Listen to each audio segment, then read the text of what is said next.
वो इतनी गहरी नींद सोई जैसे अपने बेडरूम में हो।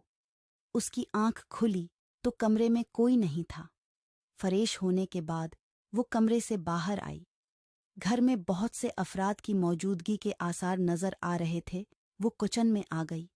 घर बहुत बड़ा, खुला और कशादा था। आतिशदान बहुत बड़ा और कदीम तर्ज का था।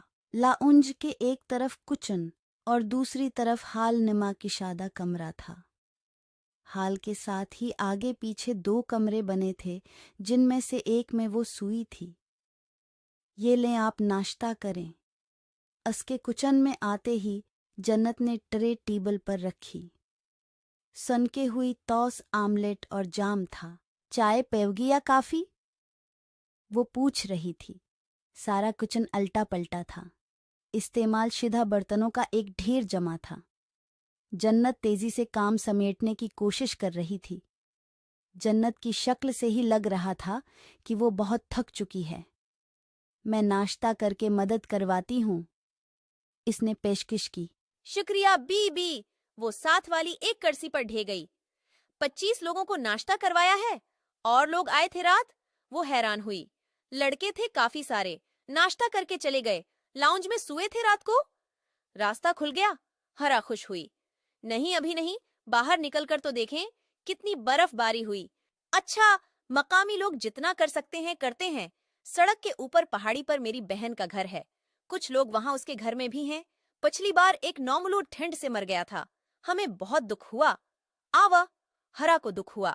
जन्नत सांस लेने के बाद फिर से किचन समेटने लगी। हुर्रा ने भी उठकर उसकी मदद करवाई। अपने घर में उसने कभी बेड कवर तक ठीक नहीं किया था, लेकिन जन्नत को देख उसे एहसास हुआ कि दूसरों के लिए बेलौस खिदमत करना कितना अहम है। हुर्रा उससे मुतासिर हुई थी। जन्नत के साथ ही मिलकर उसने सारा घर साफ किया। रात को उसके साथ आने वाली औरतें हाल में मौजूद थीं। हाल बाकी घर की निस्बत ज्यादा गर्म था। दोपहर का खाना हुर्रा ने जन्नत के साथ मिलकर बनवाया भी और सबको खिलाया भी। बीबी, मैं सोने लगी हूँ, बहुत थक गई हूँ, आप भी सो जाएं। मैं बीबी नहीं हूँ, मेरा नाम हरा है, हरा ने नरमी से कहा। अच्छा हरा बीबी, चाहे तो हाल में आ जाएं या उसी कमरे में चली जाएं। वो इसके यूं हरा बीबी कहने पर मुस्कुराने लगी।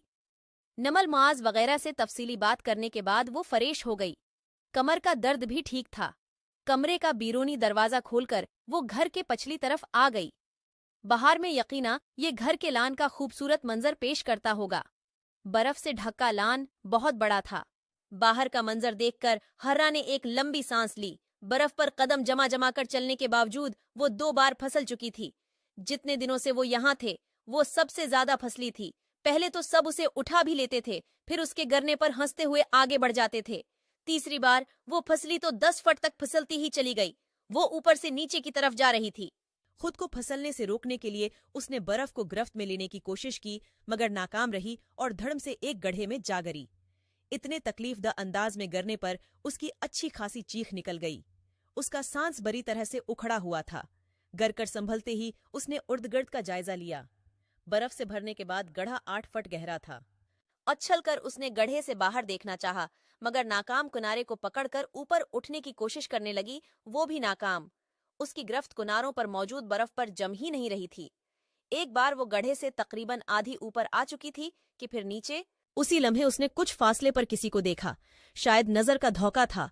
पूरी तरह देखने से पहले ही वो धड़ाम से नीचे शायद धुंध में लिपेटी कोई चीज थी। वो दुआ मांगने लगी कि वो जन्नत ही हो। जन्नत, जन्नत। लेकिन जन्नत नहीं आई। 5वें कोशिश में वो फिर आधी बाहर निकल आई। उस बार 2 अदद पांव उसके बाहर निकलते हाथों से ठीक 3 फुट के फासले पर खड़े नजर आए। उसके आधा बाहर निकलते ही वो 2 फुट और दौर हो गए कि मबादा वो उन्हें ही न पकड़ ले। जब वो दोबारा वापस गिरी तो उसे शदीद घूसा आया। उस पर जो बाहर था लेकिन उसकी मदद नहीं कर रहा था। कोई है? वो चलाए, कौन है बाहर? Help, help. वो एक एक लफ्ज को खींच खींच कर चलाने लगी। इस बार उसने ऊपर चढ़ने की कोशिश भी तुर्क कर दी, क्योंकि उसका इस तरह बाहर निकलना नामुमकिन था। आखिर तुम्हें कितनी और हेल्प चाहिए? गुढ़े के किनारे एकदम वो लंबा तड़ंगा शख्स भाप उड़ाता मगथा में नमूदार हुआ। इसके अंदाज में तमस्खर था और उससे पहले शायद वो हंसता भी रहा था। हुर्रा की नजरें इस पर टुक गईं। बताओ, और कितनी मदद चाहिए? वो किनारे पर घुटनों के बल बैठ गया, जैसे सैफुल मलूक में मछली तलाश कर रहा हो। इसने मग से घोंट भरा। तुम शहरी लोग खुद को समझते क्या हो? टॉम क्रूज या जेट ली? बहुत पसंद करते हो एडवेंचर। हुर्रा को शहरी लोग पर हैरत हुई तो क्या मरी गांव है। चलो फिर निकलो यहाँ से, टॉम क्रूज बनकर लगाओ छलांग और साबित कर दो खुद को। 25वें कोशिश में भी तुम यहाँ से निकल आए तो मैं चाय पीना छोड़ दूंगा। चलो शाबाश करो कोशिश।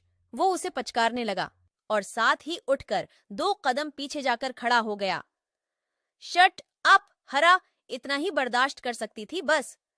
शट अप, उसने हैरानी लिए उसके ही अंदाज में उसके अल्फाज दोहराए और ऐसे ही किनारे पर आकर बैठ गया जैसे अपनी हंसी और हैरत दबा रहा हो।